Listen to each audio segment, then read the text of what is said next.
మరో breaking news చూస్తున్నాం. BRS MLA పాడి కౌశిక్ రెడ్డికి హైకోర్టులో చుక్కెదురైంది. కౌశిక్ రెడ్డి దాఖలు చేసిన పిటిషన్ను హైకోర్టు కొట్టేసింది.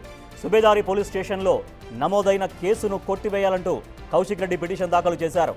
గ్రానైట్ వ్యాపారి మనోజ్ను బెదిరించారంటూ కౌశిక్ రెడ్డిపై కేసు నమోదయ్యింది.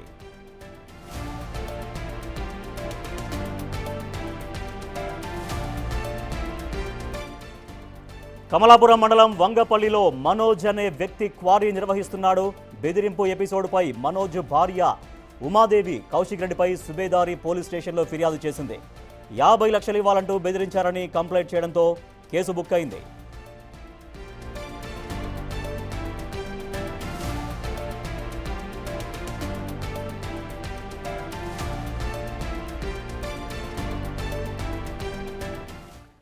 బీఆర్ఎస్ ఎమ్మెల్యే పాడి కౌశిక్ రెడ్డికి చుక్కెదిరింది హైకోర్టులో. దీనికి సంబంధించిన మరింత సమాచారాన్ని వరంగల్ నుంచి మా ప్రతినిధి వేణు అందిస్తారు.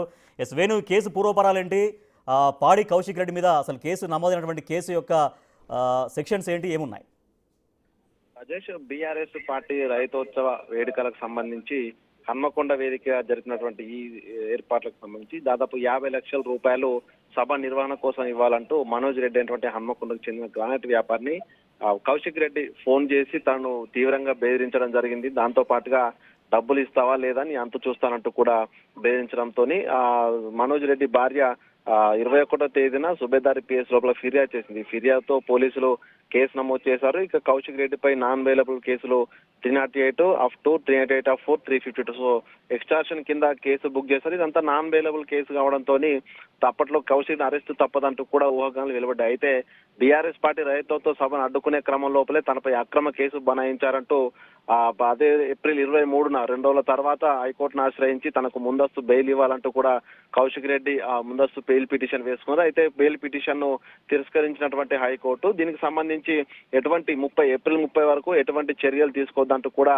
పోలీసులకు ఆదేశాలు జారీ చేసింది. ఆ తర్వాత వాయిదాలు నడిచింది. దాంతో పూర్తిగా కేసుకు సంబంధించినటువంటి పూర్తి వివరాలు కౌంటర్ మెమో దాఖలు చేయాలంటూ జీపీకి చెప్పడంతో పూర్తిగా ఈ రోజున ఈ యొక్క ఫైనల్ హియరింగ్ జరిగింది. ఈ హియరింగ్ లోపల తను బెదిరింపుకు సంబంధించినటువంటి కాల్ రికార్డులు ఉండడం, దాంతో పాటుగా తను గతంలో ఫోన్ చేసి బెదిరించినప్పుడు 20 లక్షల రూపాయలు ఇచ్చిన దానికి సంబంధించినటువంటి అన్ని ఎవిడెన్స్ ఉండడంతో కూడా కోర్టు ఈ విషయం లోపల ఎంక్వైరీ జరగాలి, ఎంక్వైరీకి హాజరు కావాలంటూ కౌశిక్ రెడ్డికి ఘాటు ఆదేశాలు జారీ చేస్తున్నాయి. ఈ యొక్క కౌశిక్ రెడ్డి వేసుకున్నటువంటి బెయిల్ పిటిషన్, అదేవిధంగా ఎఫ్ఐఆర్ క్వాష్ పిటిషన్ రెండింటిని కూడా కొట్టివేయడం జరిగింది. దీంతో కౌశిక్ రెడ్డికి హైకోర్టును ఆశ్రయించి తాను బెదిరింపుల పర్వం నుంచి బయటపడతాను ఊహించిన కౌశిక్ రెడ్డికి భారీ షాక్ అని చెప్పొచ్చు. ఇక ప్రస్తుతం ఆ సుబేదారి పోలీసులు ఈ ఘటన లోపల ఎక్స్టార్షన్ సంబంధించిన సెక్షన్ ఉన్నాయి కాబట్టి తనను అరెస్ట్ చేసి రిమాండ్ కు తరలించాల్సి ఉండేది. హైకోర్టులో ఈ కేసు పెండింగ్ లో ఉండడంతో ఇన్ని రోజులు ఎటువంటి దర్యాప్తు ముందుకు వెళ్ళలేదు. దాంతో పాటు కౌశిక్ రెడ్డి కూడా విచారణకు రాలేదు. సో దీంతో ఈ రోజున హైకోర్టు కూడా బెయిల్ పిటిషన్ తిరస్కరించడంతో, క్వాష్ పిటిషన్ కూడా